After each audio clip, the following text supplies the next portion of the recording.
देश भर में फैली विश्वविख्यात संस्था जयराम विद्यापीठ में जयराम संस्थाओं के अध्यक्ष ब्रह्मस्वरूप ब्रह्मचारी महाराज ने भगवान बजरंगबली की पूजा की ताकि शांतिप्रिय और ठीक तरीके से संपन्न हो सके। अंतर्राष्ट्रीय गीता महोत्सव 7 दिसंबर से 24 दिसंबर तक धर्मनगरी कुरुक्षेत्र में मनाया जाएगा। इसी दौरान जयराम विद्यापीठ के अंदर खुंटा गाड़कर अंतर्राष्ट्रीय गीता महोत्सव के दौरान जयराम संस्था में चलने वाले कार्यक्रमों का शुभारंभ किया गया। इस उपलक्ष्य में 20 दिसंबर को सामूहिक विवाह होगा, जिसमें गरीब परिवार की कन्याओं का विवाह करवाया जाएगा। रात्रि के समय जयराम विद्यापीठ में हास्य कवि सम्मेलन भी होगा, जिसमें देश भर के विश्वविख्यात प्रसिद्ध हास्य कवि अपनी कविताओं से मनोरंजन करेंगे।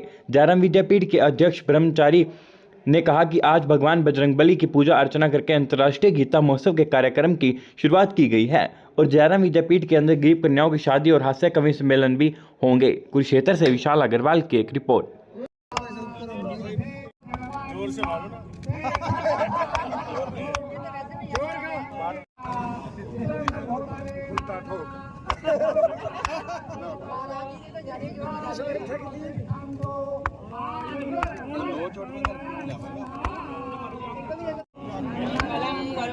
आज सबसे पहले तो जयराम विद्यापीठ में 1984 में चारों वेदों की यहाँ स्थापना हुई थी। उनके साथ ही साथ भगवान के विग्रहों की भी स्थापना हुई है। उसका वार्षिक उत्सव है और अभी गीता जयंती का समय भी बहुत नज़दीक है। भूमि पूजन करके हनुमान जी का एक प्रतीक जिसको हम खूंटा सेरेमनी कहते हैं, माननीय पिलानी जी एडीसी कुरुक्षेत्र के कर कमलों से संतों के सानिध्य में आज ये भूमि पूजन किया है।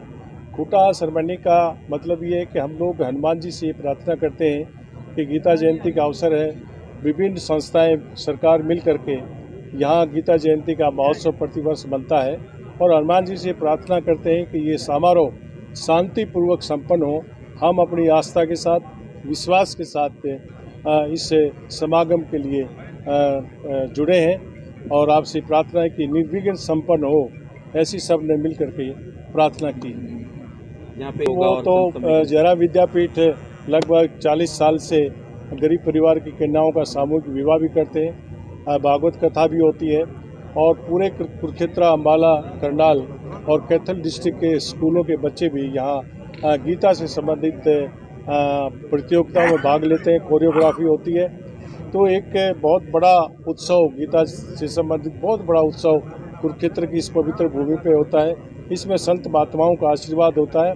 तो हम लोग आज जितने भी संत यहाँ आए हुए हैं, सभी इसी बात के लिए हैं कि क्योंकि गीता तो एक सर्वमान्य ग्रंथ है, पूरी दुनिया में सबसे बड़ा ग्रंथ और जिसकी मान्यता है, हम इसके साथ जुड़े हैं और भगवान से यही प्रार्थना करते हैं कि जो आपने कहा है व्यक्ति के कल्याण के लिए, कर्म करने के लिए, कर्मण्येवाधिकारस्ते मा फलेषु कदाचन, हम लोग बिल्कुल अपना फर्ज जो है, कर्तव्य जो है उसको निभाएंगे और भगवान के प्रति समर्पण, सर्वधर्मान् परित्यज्य मामेकं शरणं व्रज अहं सर्व पापेभ्यो मोक्षयिष्यामि मा शुचि। समर्पण भी हमारा गीता के प्रति, भगवान के प्रति, अपने गुरु जी के प्रति, अपने संतों के प्रति, इससे हम प्रेरणा लेते हैं। आज जो ये खूंटा सेरेमनी हुई है, इसी बात का प्रतीक है कि हम जो भी काम करें कटिबद्ध होकर करते हैं, आस्था से करें और विश्वास से करें। महाराज को सामूहिक विवाह 20 दिसंबर को है और 21 दिसंबर को विशाल कवि सम्मेलन जिसमें सुरेंद्र शर्मा जी और इसकी टीम आएगी।